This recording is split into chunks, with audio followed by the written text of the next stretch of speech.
chapter that we're studying today is Moreh Nevukhim, section 1, chapter 31. The place where we're holding now in the Moreh Nevukhim is very interesting. This is almost like a bridge chapter, because up until now the Rambam's project has been to take psukim from Tanakh and to be able to present them as to be able to sort of exposit on them and to explain them in certain ways so that we remove anthropomorphism from Hashem. Interestingly enough, we're going to discover that this chapter has no psukim at all. There's no verses that are quoted in this chapter, and actually there's very little what we would call conventional Torah in this chapter. This chapter has universal ideas, philosophical ideas that the Rambam is going to be drawing from to demonstrate an important concept that he's going to be setting up in order for us to be able to appreciate the epistemology of God, which is what we've been talking about all along. What do we mean by that? What we mean is that there are limitations within the human intellect to properly understand God, because God by definition is infinite and the human intellect is limited. Now the bridge to the previous chapter, last chapter, what did we talk about? What was the verb that we were focusing on in last week's chapter? Who can remember? It was all about eating and drinking. And the Rambam had said that eating and drinking many times in Tanakh is a reference to the thirst and the hunger for knowledge. And when a person consumes something, sometimes it's not a physical consumption, but it is a spiritual consumption of knowledge, of the knowledge of God. Now, the continuity here is very elegant, in that what the Rambam is now going to be demonstrating is that just like when it comes to food, there are limitations in the things that you can eat and drink, and the quantities that you can eat and drink. The same thing is true when it comes to the taking in of knowledge. The human intellect is limited by its very definition of being a finite and physical construct. And Hashem made us this way. Hashem made us with certain limitations. And the Rambam is going to be really unpacking this idea very strongly. In this, the commentary Shem Tov says that this is really all an introduction to a topic that the Rambam wants to focus on very carefully later on, which is the event of Ma'amad Har Sinai, the event of all of the Jewish people standing at Mount Sinai and having a face-to-face divine encounter.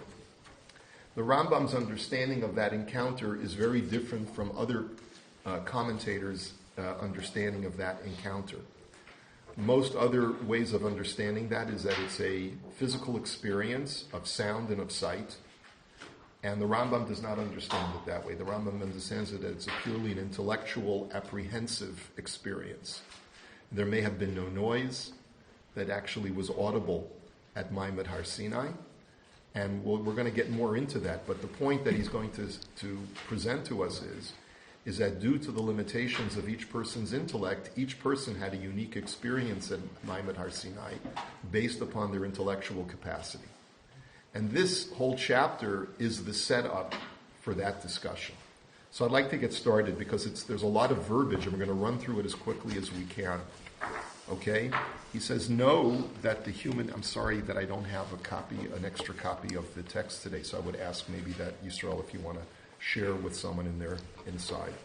Okay, so the first thing is that the Rambam is going to point out that there are three types of intellectual or intellectualizable concepts, that things that people can cognize. Know that the human intellect has objects of apprehension that it is within its power and according to its nature to apprehend. So there are certain things which are easily comprehended in this world. On the other hand, in that which exists, there are also existence in matter that, according to its nature, is not capable of apprehending in any way or through any cause. The gates of apprehension are shut before it. Certain things are totally beyond our comprehension that exist. Entities that exist are totally beyond our comprehension. Now, this is a very humbling statement, and it's not something that apparently the Rambam is polemicizing, it would seem, against certain of his contemporaries, either whether in the Jewish world or in the non-Jewish world, who believe that the human intellect is capable of cognizing anything and everything that exists. And this is one of the statements that the Rambam makes throughout, is that the intellect is limited.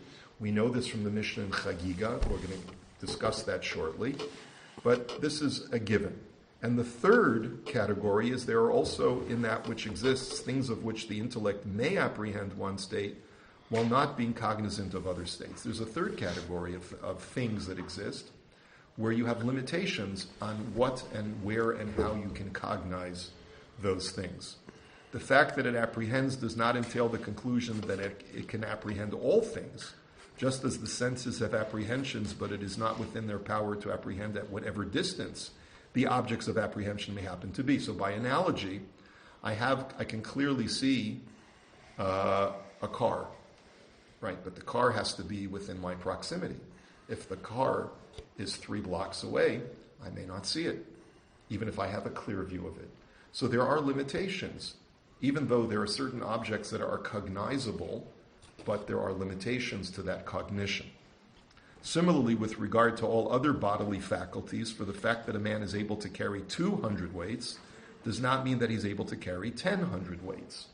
Just because I have the ability to lift doesn't mean that I have the infinite ability to lift anything that of any weight.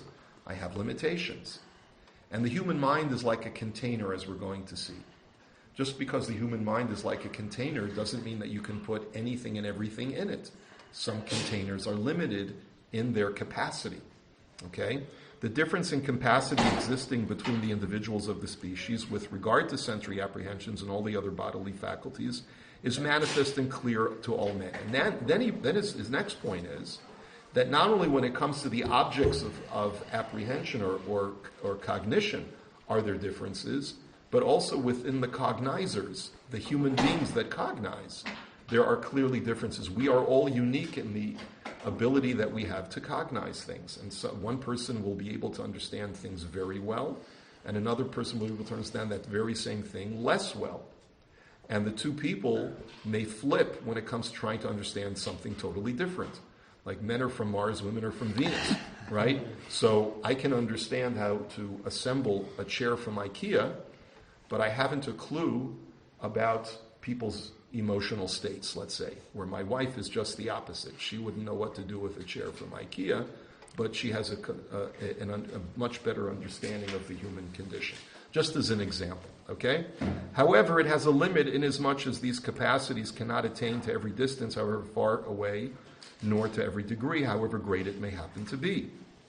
And again, these sensory perceptions are limited. The identical rule obtains with regard to human intellectual apprehensions. There are great differences in capacity between the individuals of this species. So he's continuing along this idea. This also is manifest and very clear to the men of knowledge, and he's referring to philosophers. He says that philosophers underscore this idea that, and Aristotle certainly spoke about this, as did many other philosophers, that you are either born with a certain innate quality to be a philosopher, or sometimes a person can be born and due to certain limitations of his naturally endowed intellect, he simply doesn't have what it needs. He's not cut out to become a philosopher, or whatever profession. Or whatever profession. But here specifically, he's referring to the philosophers when he talks about the men of knowledge. It may thus happen that whereas one individual discovers a certain notion by himself through his speculation, another individual is not able ever to understand that notion. Even if it were explained to him for a very long time by means of every sort of expression and parable, his mind would not penetrate to it in any way, but would turn back without understanding it. Okay, that's clear. The next section that he's going to address is that just like we've addressed that there are 3 types of cognizable things in the world, of phenomena, concepts, objects, you can also break it down, those 3 categories, into 3 sort of ways that man approaches those areas of knowledge. In other words, what is the yearning for the human being to understand? we've talked about it from the objective point of view of what things are cognizable and what things aren't, and what things are limited in their cognizability. But now let's talk about the subject man. How does man approach those things which are either accessible or inaccessible to him?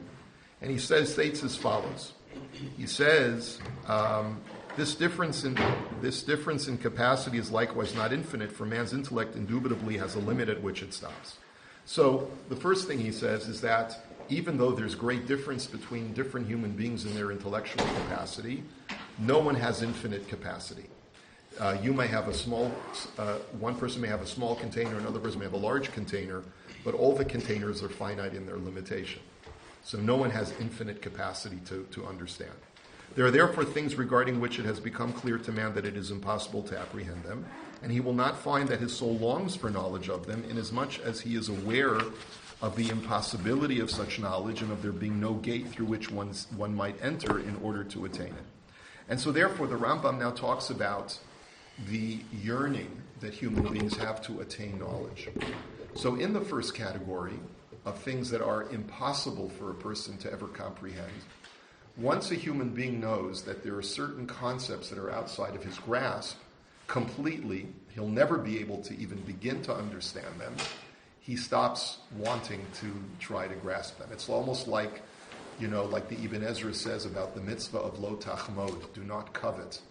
He says if you view something that doesn't belong to you as something that is completely unattainable, you stop yearning for it.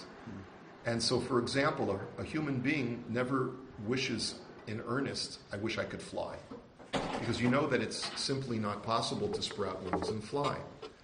In the same vein, if you know for sure that something is completely out of the realm of accessibility, you stop yearning to try and figure out how to attain it. And of this nature is our ignorance of the numbers of the stars of heaven and whether that number is even or odd, as well as our ignorance of the number of the species of living beings, minerals, plants, and other similar things.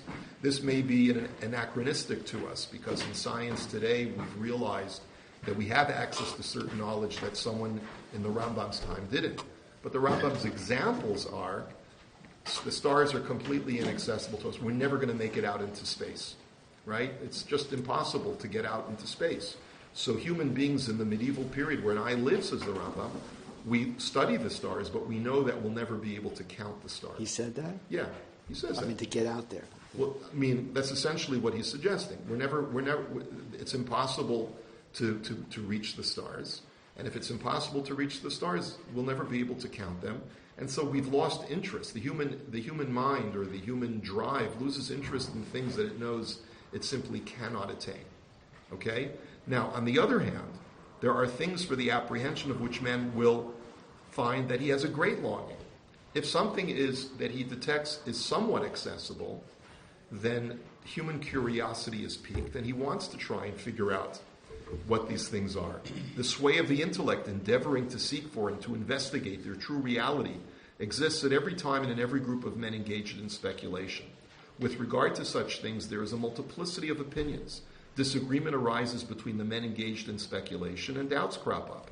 And invariably, when something is at the edge of human grasp, and different thinkers are trying to access an understanding of these concepts, invariably people will enter into disputation, because one person understands it one way, another person understands it another way. All this because the intellect is attached to an apprehension of these things. I mean to say, because of its longing for them. And also because everyone thinks that he has found a way by means of which he will know the true reality of the matter. Everyone thinks uniquely. Everyone has a certain bias towards his own way of thinking. And therefore, I think I'm right, you think you're right. We both think that we found the true understanding of whatever we're trying to comprehend. And that's why there's machloket. That's why there's dispute.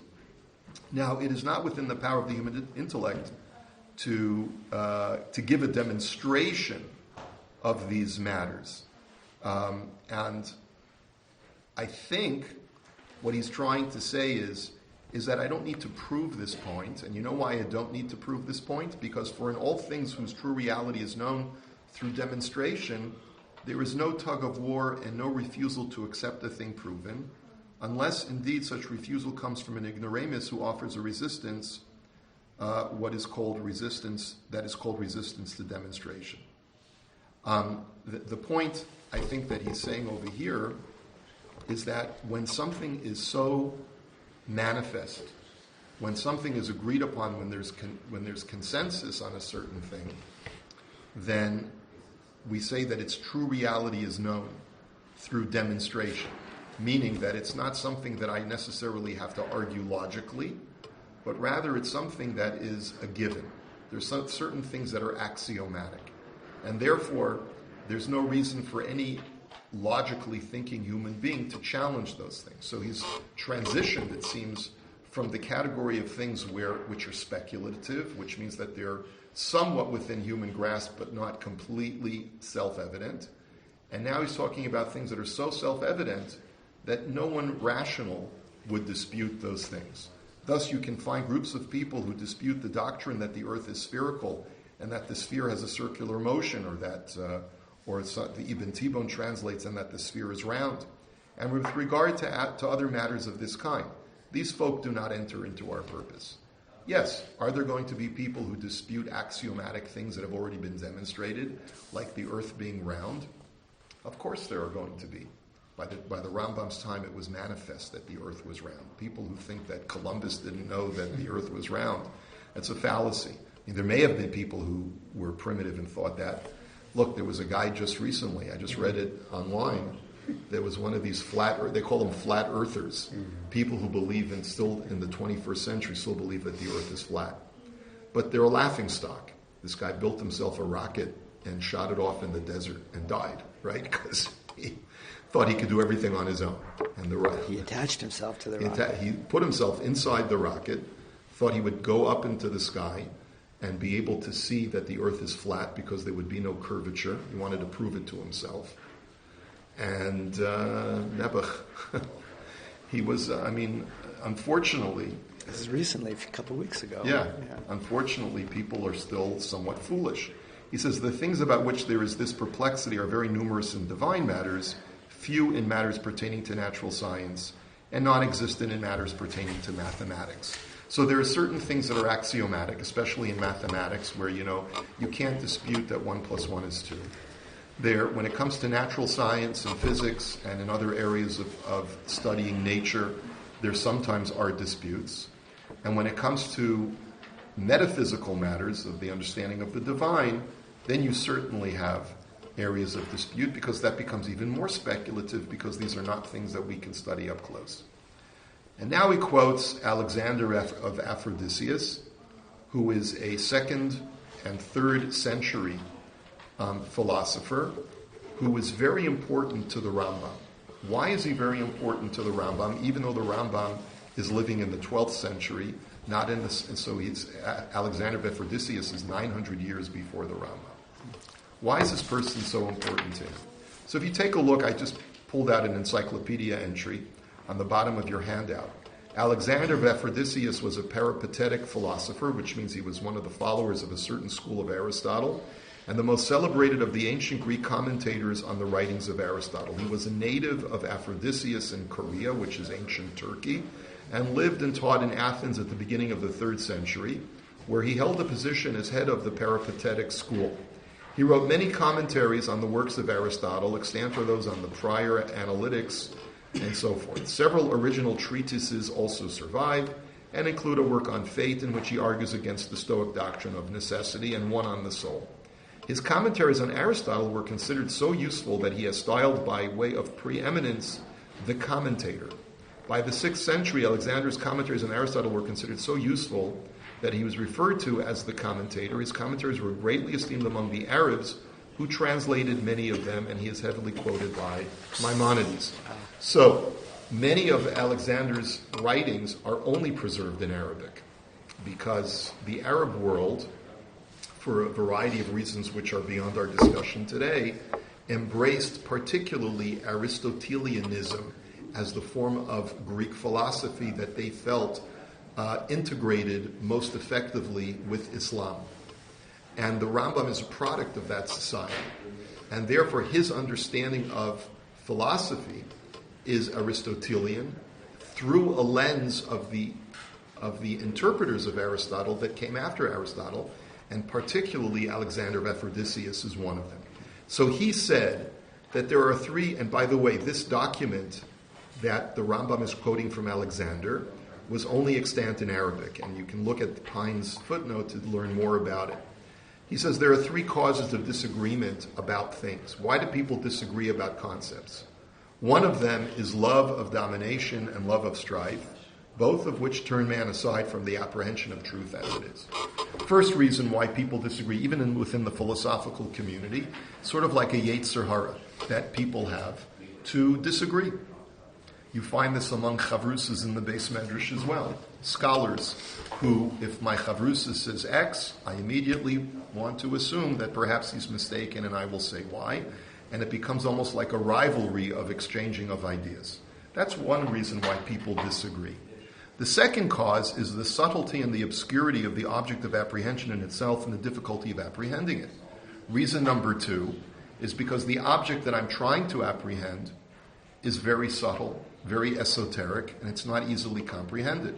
And that's why people will sometimes disagree about what it is. And the third cause is the ignorance of him who apprehends and his inability to grasp things that it is possible to apprehend. The third reason is because of the limitations of the human intellect. So sort of what we've been pointing out is that the Rambam creates this dichotomy. First, in the beginning of the chapter, he started talking about objects that are cognizable, and then he went to human beings who yearn for cognition, and the different categories of things that human beings yearn to cognize, and there's a parallel to things that are the objects that are cognizable. And so similarly, Alexander points out that the last two factors is what cause people to disagree is number two being the object being, or the concept being esoteric, and number two, sometimes the human intellect makes mistakes, even if the thing is easily apprehended, but the person in question may just be making a mistake because of his limited capacity. That is what Alexander mentioned. However, in our times, there is a fourth cause that he did not mention because it did not exist among them. And this is very important. The Rambam's now telling you, I'm going to add to Alexander's list. And the reason why I feel I need to add to Alexander's list is because I'm addressing my fellow Jews that live in my time who are not necessarily trained in philosophical methodology and therefore are not perhaps as disciplined in their desire to seek truth objectively as perhaps Alexander and his community were. So while Alexander and his community only had three reasons why people err, within our community there's a fourth reason. And the reason is as follows. What's the reason? He says it is habit and upbringing. And what does he mean by that? It means that if everyone around me says this is the way it is, there's a tendency within human nature to wish to conform to what everyone else is saying and what everyone else is thinking. If that's the trend, then I don't want to buck the trend. I don't want to be different from anybody else. And therefore, he says as follows. For man has in his nature a love of and an inclination for that to which he is habituated. Thus you can see that the people of the desert, he's talking about, let's say, Bedouins, people who live in tents in the desert, notwithstanding the disorderliness of their life, the lack of pleasures and the scarcity of food, dislike living in the city. Do not hanker after their pleasures and prefer the bad circumstances to which they are accustomed to good ones to which they are not accustomed. Their souls accordingly would find no repose in living in palaces and wearing silk clothes and in the enjoyment of baths, ointments, and perfumes. In a similar way, now objectively the Rambam says, doesn't it feel better to be clean, to smell nice, to live in a home with paved streets? Of course. Why then do Bedouins prefer to live, or the homeless today? Why do we have tent cities in California where people who could live in homes choose, some of them, not all of them, but some of them choose to live a life of homelessness, or the Bedouins who choose to live a life in the desert? It's because that's what they feel comfortable with, because it has that, there's a certain nostalgia to stick with what I know. with what I'm used to, with what I'm comfortable with. In a similar way, man has love for and the wish to defend opinions to which he is habituated and in which he has been brought up, and has a feeling of repulsion for opinions other than those. For this reason, also man is blind to the apprehensions of the true realities and inclines toward the things to which he is habituated. You have to realize, when the Rambam is writing this, the Rambam is a revolutionary in a lot of his ideas, as we know, as we've discussed before. He believes that Greek philosophy is actually very consistent with Torah, and it has to be integrated with our understanding of Torah. So for him to, what he's essentially suggesting is people who are going to be my misnagdim, my opponents. Many times people will oppose the things that I write because it's just not conventional. It's not part of what they're used to. And so a lot of people will read many of my things and say, well, he can't be right because that's not the way I was brought up. Right?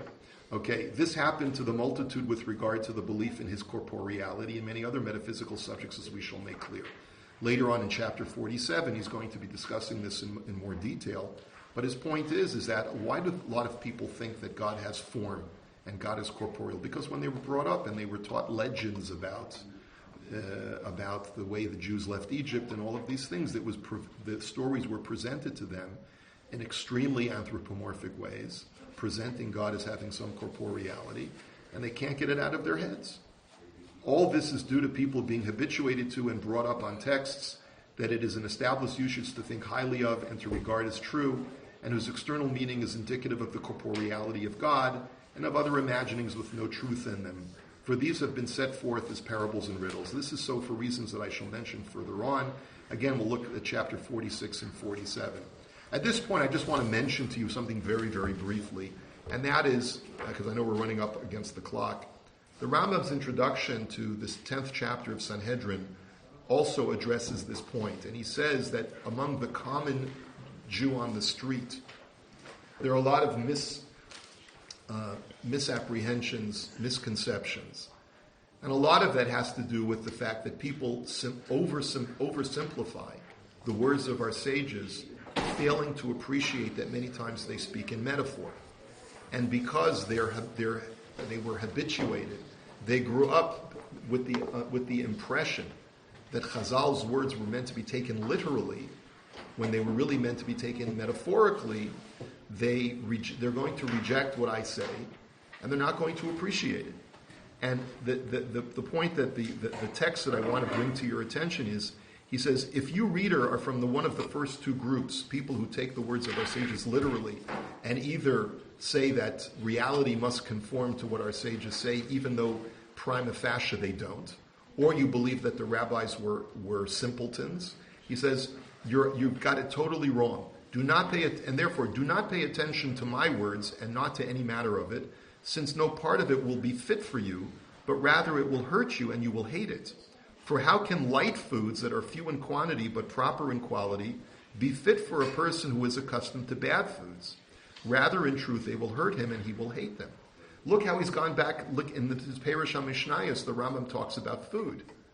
Remember, last chapter 30, was all about how the word eating means in Tanakh intellectual cognition. So it's perfectly lined up with what he's discussing now in chapter 31.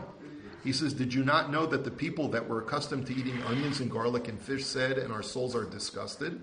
The people of the desert who were offered manna, which is the most sublime of all food, didn't want to eat it because they were used to coarse things. Like the Bedouin who's used to coarse life in the desert doesn't want to live in the city, and a person who has certain misconceptions about reality is turned off when they hear truth.